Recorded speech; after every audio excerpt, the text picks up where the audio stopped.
This is QTV 90 News. I am Mamudu Gajagan. Thank you for joining us.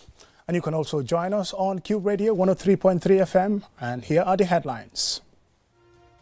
As part of efforts to ensure a more productive and sustainable agricultural sector, President Adama Barrow on Tuesday launched 3 agricultural projects, all funded by the African Development Bank.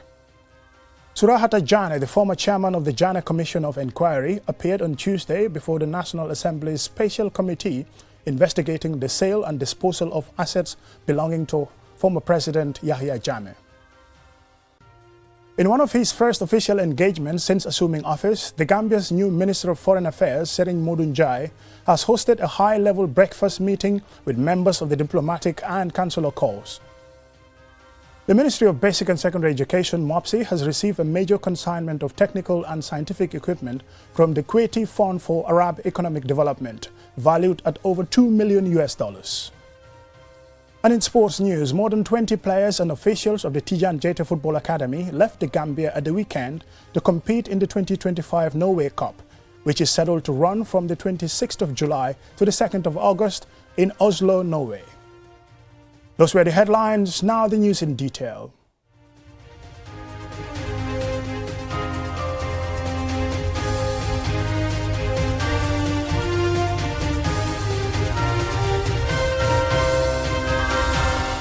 Welcome and thank you for joining us. This is QTV News. As part of efforts to ensure a more productive and sustainable agricultural sector, President Adama Barrow on Tuesday launched 3 agricultural projects, all funded by the African Development Bank, including the program to strengthen food and nutrition insecurity in the Sahel, Regional West Africa Resilience Rice Value Chain Development Program Reward. Janneh was at the launch and Sina reports. This workforce is employed in the agriculture sector, contributing 23% to the Gambia's gross domestic product.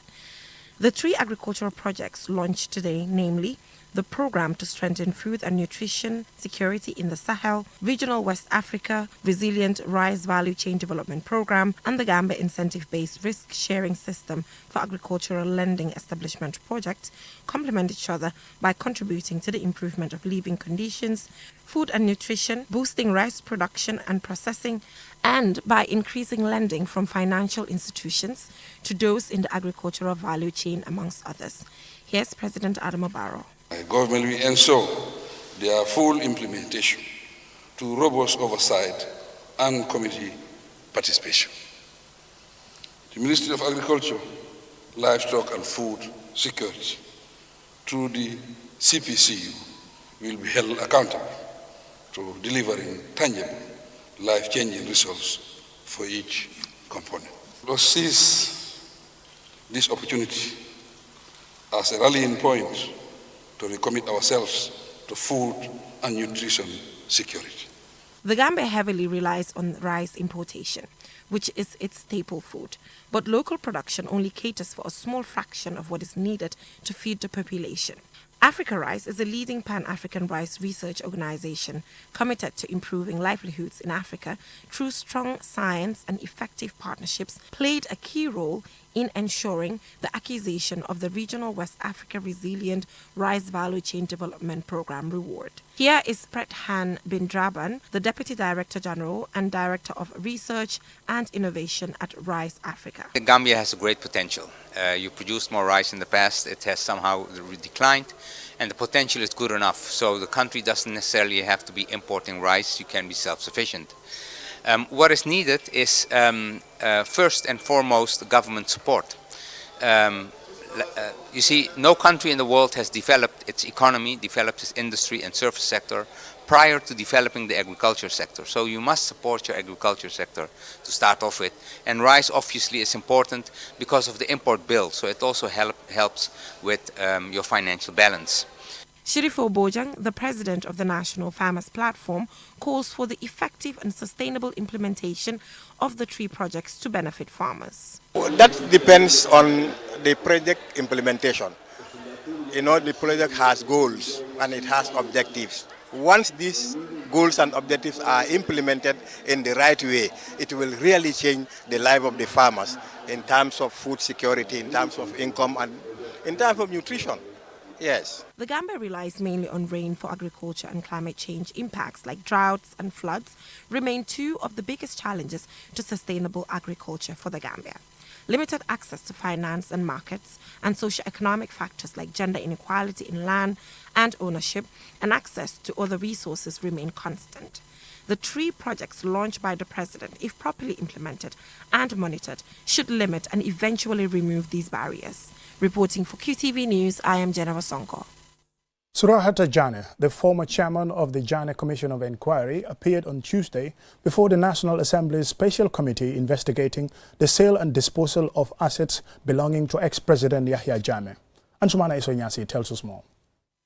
During his testimony, Mr. Janneh provided detailed insights into the formation of the Janneh Commission, its mandate and his responsibilities as chair. He elaborated on how the commission operated, how decisions were made, and how tasks were delegated among commissioners and staff. As part of the hearing, Mr. Janneh was presented with appointment letters of the commission members, which he reviewed to clarify specific details. The committee also examined documents listing lands allegedly owned by the former president. Mr. Janneh confirmed his familiarity with the documents and explained how the commission handled directives from the Ministry of Justice concerning legal notices related to ex-President Jammeh's properties. So I've never ever signed anything to pay out any sum of money from the commission. But I've told you that the budget was controlled by the ministry. Furthermore, his testimony shed light on the inner workings of the inquiry that investigated financial dealings involving former President Jammeh and his associates. The former chairperson of the Janneh Commission defended the commission's work, asserting that all actions were carried out in accordance with the law and within the scope of its financial mandate. The witness also confirmed that the High Court had issued an order to freeze the assets of former President Yahya Jammeh for over 100 days pending the formal establishment of the Commission. The freeze aimed to prevent the dissipation of assets while the Commission prepared to investigate Jammeh's financial dealings. When questioned about the Commission's interactions with various government institutions, including the Department of Livestock, the witness said he could not recall whether there had been any formal relationship with that department at the time of the Commission's formation. He noted, however, that the Commission had been tasked with assigning ex-President Jammeh's assets to various institutions. The former chair also provided insight into the internal operations of the Commission, explaining that recruitment of staff was part of their early work, and confirmed that commissioners received payments through the Ministry of Justice accountant, as the Commission itself did not have an independent budget. Providing further details and insight into the internal workings of the Commission, he testified that the commissioners, with assistance from the lead counsel, were directly responsible for writing the final reports.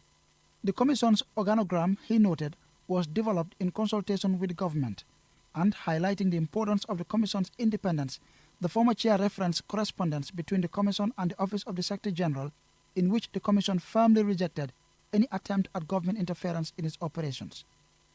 I remember one letter, written, it is said, by the Secretary General or for the Secretary General, saying that the cabinet had decided that we were to do so and so. And I rejected it completely. And the letter has been sent. Maybe you have seen the letter. I said they had no right to tell us that they have decided. The Janneh Commission was established in 2017 to probe the financial activities of former President Jammeh and his close associates, with a view to recovering misappropriated public funds.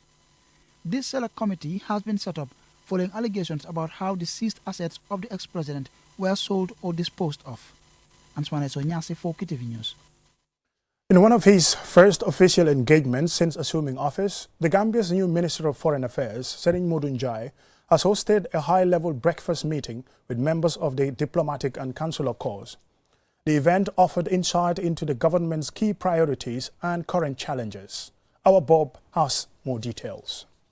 The breakfast meeting held at the Foreign Minister's office in Banjul brought together representatives of the international diplomatic community and some senior members of the Gambian government. Foreign Minister Serigne Modou Njie used the opportunity to reaffirm the Gambia's commitment to international cooperation, transparency and dialogue, setting the tone for its leadership of the Foreign Ministry. Also present was the Attorney General and Minister of Justice, Dauda A. Jallow, who briefed the diplomats on the state of the country's constitutional reform efforts. This follows the recent rejection by the National Assembly of the 2024 draft constitution, a major setback in the country's democratic transition. The Minister of Information, Media and Broadcasting Services, Dr. Ismaila Cissé, also addressed the gathering. He offered a comprehensive update on key government programs, highlighting efforts around good governance, public service reform, and national development strategies. The meeting marked a strong early step for the new foreign minister as the Gambia navigates both domestic reform and its role on the global stage. For QTV News, I am Awa Bob.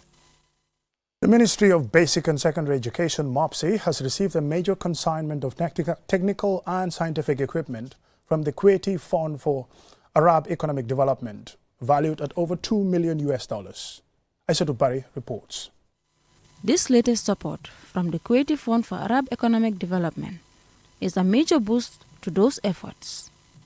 The donation, made through the Ministry of Basic and Secondary Education, MOPSI, is intended to complement ongoing strategies to enhance science, technical, and digital education nationwide. The donated materials, valued at over $2 million, include essential tools for practical instructions in physics, biology, home science, metalwork, and technical drawing. Abdullah Sow, Project Manager for MOPSI's Projects Coordinations Unit, provided a brief overview of the initiative's background and its intended impact. The project is looking at construction of 39 schools. MRC Holland have supported about 11 of the schools, so the remaining schools, 29, that's what the Kuwait Fund is supporting. We're building classrooms, labs, toilets, water points, providing fences, where a chunk of the money is going on. And also the furniture and equipment for those schools. The furniture has all been procured and delivered to all the schools. We now got the laboratory equipment. This is one of the most important items on this project. And it's supporting about 29 upper basic and senior secondary schools. The items, which include electric ovens, sewing machines, and lab apparatus, are expected to significantly improve hands-on learning and digital literacy across Gambian schools. Receiving the equipment, Habibatu Drame, the Minister of Basic and Secondary Education, underscored the government's effort to promote technical and science education in schools. Basically, this is all work of the government trying to enhance especially the technical subjects, ensure that the kids not only learn the theory in school, but exposed to the practicals. So over time, as a sector, we've been struggling with the technical aspect of the education, and we are very happy that this has come to really support those efforts. And we want to thank the government of the Gambia through His Excellency, the President, Adama Barrow, who came to see the materials at a very short notice. Like I said, just on his way from the conference center, he stopped by to see what is happening here. For now, we will distribute to the public schools and some grant-aided schools in the country. As part of the day's events, President Adama Barrow made a brief stop to inspect the equipment at the Espas Motors warehouse in Kotu before returning to the State House. This donation marks a major step forward in the country's drive to modernize education and equip young Gambians with the technical skills needed to thrive in an increasingly digital world. Aissatou Bari, QTV News. We'll now go for a commercial break, and when we return, we have more national and sports news stories. Do stay tuned and join us after the break. fii mooy fan fii mooy Inasa di place bi nga xam ne moom la ñëpp taam place bii bépp xeetu ataaya bu baax rek bu dugg see ci dëkk bi xamal ne fii rek la am bara warga bii neex na lool saf na ba pare tamit nag am gu bu neex boo ko naanee rek da ngay kontaan ci saasi añ ba suur ba gëreesal li nga lekk jëndal baara ataaya bii ndax moom la ñëpp taam gis nga sama client bii ataaya bu neex bu ne moom laa koy njëkk a jox ndax moom kat ataaya bu neex rek lay wër baara warga bii mooy warga bi gën te moo gën a saf kon nag ràññee leen ko bu baax kon daw leen gaaw ca Banjul foofu ca Inasa di place bi nga xam ni foofu rek nga ko mën a amee wholesale wala retail mu ngi foofu ci boori court house bi foofu ca Banjul wala nga daw ci bépp marché bépp supermarket bépp boutique fépp foo dugg rek di nga mën a am baara warga bii nga xam ne moom la ñëpp di wër tey baara warga moo dàq ci warga yi man maa ngi ci moom ndax su ma maree ataaya moom rek lay naan.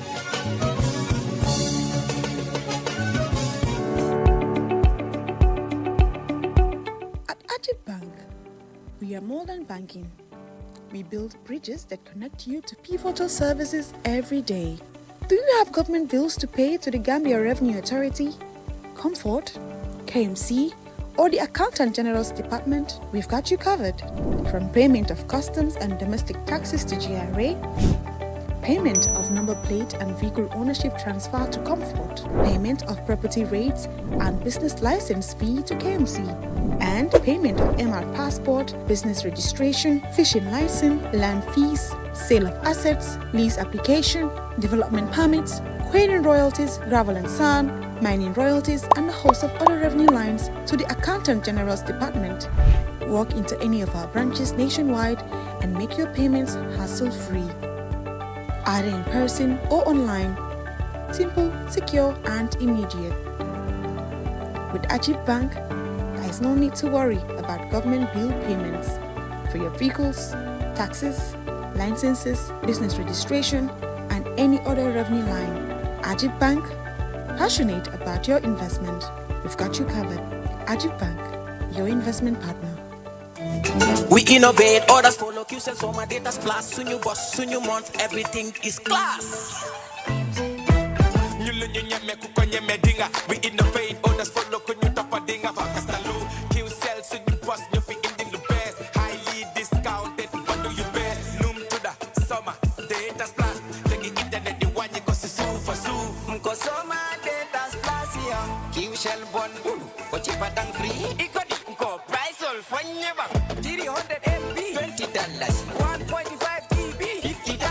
4 GB, $140. 10 GB, $250. Usually bundle jungle ling any angana ko anro no YouTube. TikTok sumadu chat Instagram WhatsApp do Facebook. Namul sunyumon sunyu summer data splash. Utama dete, utama dete, utama. Dial star 303 hash and choose option 7 to activate your QCell summer data splash.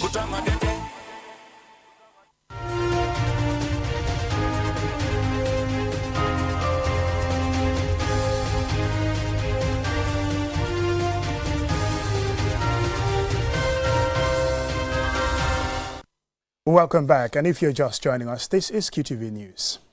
Sheikh Maska Islamic Senior Secondary School on Saturday held its annual graduation ceremony for the class of 2025 at the school grounds. The event marked the successful completion of senior secondary education by the graduating class. A day of pride, reflection and recognition for students, parents and staff alike. This story by Julden Jai is narrated by our Bob.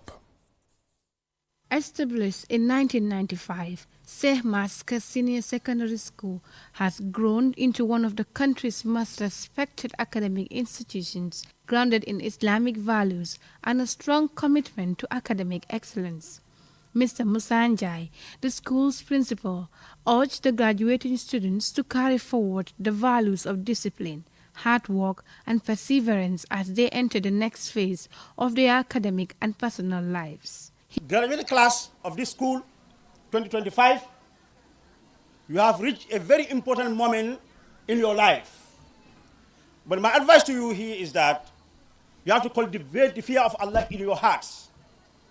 You have to be honest, straightforward, be dedicated and be ready to render service to humanity.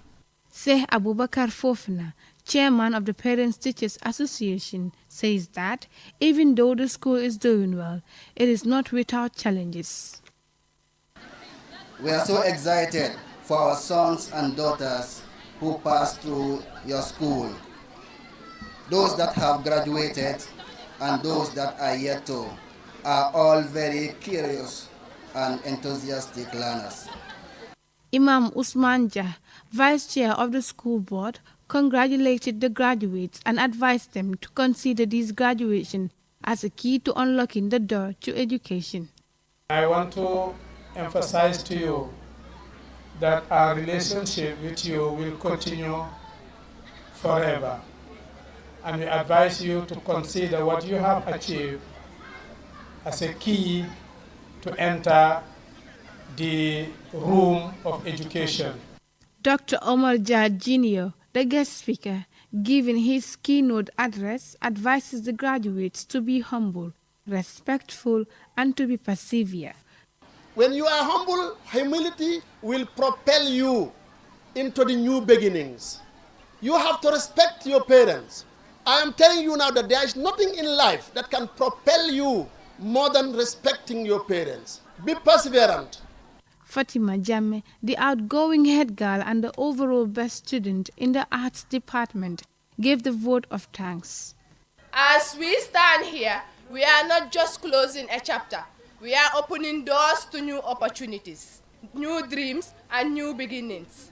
The memories we have created, the laughters we have shared, and the lessons we have learned will forever be entrenched in our hearts. Certificates were awarded to all graduating students, with special honors given to those who excel academically and demonstrated leadership and active participation in school activities.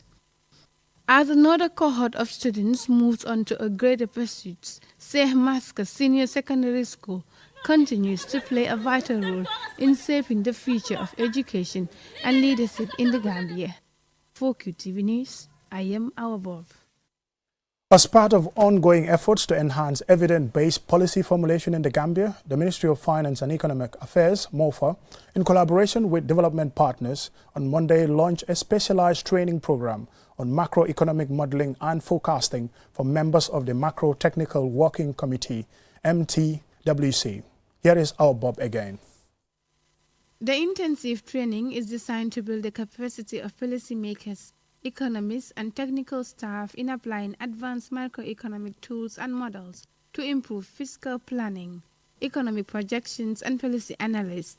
The program introduces participants to modern techniques and medium-term physical framework tools critical for simulating policy scenarios and anticipating economic shocks. Dr. Sidwell Hoof, the Chief Capacity Development Officer in the African Development Institute, Policy Management Division 2, emphasized the significance of the training in supporting effective economic governance. Macroeconomic models provide tools for countries to effectively understand and predict their behavior, the behavior of their economies, and analyze policy responses to shocks, evaluate policy outcomes, and guide their implementation, monitoring, and evaluation. Microeconomic modeling is a process of using mathematical and statistical techniques to represent and analyze how an economy functions at a large scale, typically at the national or global level. CDKM Keter, the Minister of Finance and Economic Affairs, emphasized the government's commitment to strengthening institutional capacity for sound economic management. He says that training is a crucial step towards building a more resilient and responsive macroeconomic framework that supports inclusive growth and sustainable development. We are at the center of development. Any development partner is an enabler, a partner in the process, but we are in the lead. As such, we call on the institutions to help build our capacity so that sustainability dimension and resilience in our economic management will be in place. We want Gambians to be able to identify with the policies that we are crafting as technicians to improve and better the life of the Gambians.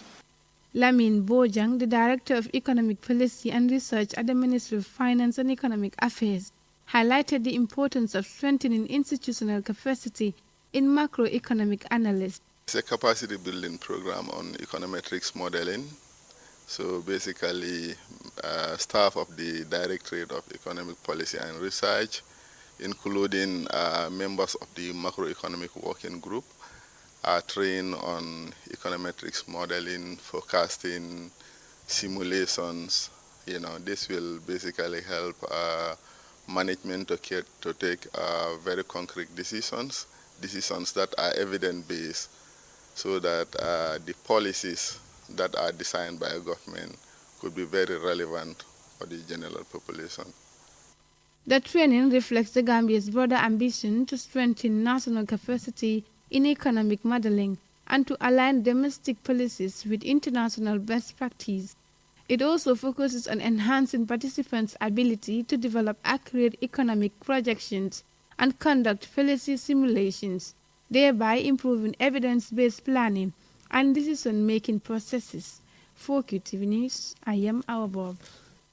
And now in sports news, more than 20 players and officials of the Janneh Football Academy left the Gambia at the weekend to compete in the 2025 Norway Cup, which is scheduled to run from the 26th of July to the 2nd of August in Oslo, Norway. To give young players the opportunity to showcase their talents, and I caught up with the team at the Banjul International Airport. This is the report. With beautiful smiles and with an air of excitement, these young players are to grab the chance to show their skills in the Norway Cup. After winning the competition in 2023 in the Under-16 category, now it is time for the Under-17 players of Janneh Football Academy to compete. Tijan says he is driven by passion and patriotism to create opportunities for young players. Because of Gambians, I am able to do all of these initiatives because of the support I receive from Gambians. They motivate me with moral support so that I can give back to my country. It is more pleasing now that we are competing annually in the competition. I always feel great to be with young people. My interaction with them at the training ground is a testament to our mutual desire to succeed. I share with them my experience so that they can use it as a pathway in their future careers. These players went through months of training to give them strength, sharpening their skills and improve their tactical awareness to compete in this prestige competition. Alaji C, coach of the Janneh Football Academy, talks about their preparedness. For beginning very hard pour xalé yi ñu am performance bu baax. We work very hard so to prepare these players for the competition. They have a big icon in Janneh that they can emulate. We emphasize discipline and being able to deliver while we give you the basic understanding of the game. This is a long-term project which will spread across the country and in the region in the future. For the Gassama team manager, says Janneh wants to leave a good legacy in Gambian football. So as you can see, everyone is happy that he's going to show his talent outside. That's the main goal. So, you know, as he always tell us, he's doing this for the youths and for the country at large. Yeah. So this, and his aim is to leave a legacy here. You know, every year, we are always ready to do more, you know what I mean? Several players who took part in the Norway Cup have gone on to have successful careers. These include Yusuf Njai, Hamza Bari, Idrissa Gana Gay, John Keru, and Ole Gunnar Solskjaer, amongst others. More than 50 countries, 200 teams, and over 2,000 players will take part in the week-long competition. Some of the players to take part in the tournament could become future world stars. Mamudu Gajaga, QTV News. Well, that's it for QTV News tonight. Thank you very much for watching. Join us again at 10 for another bulletin.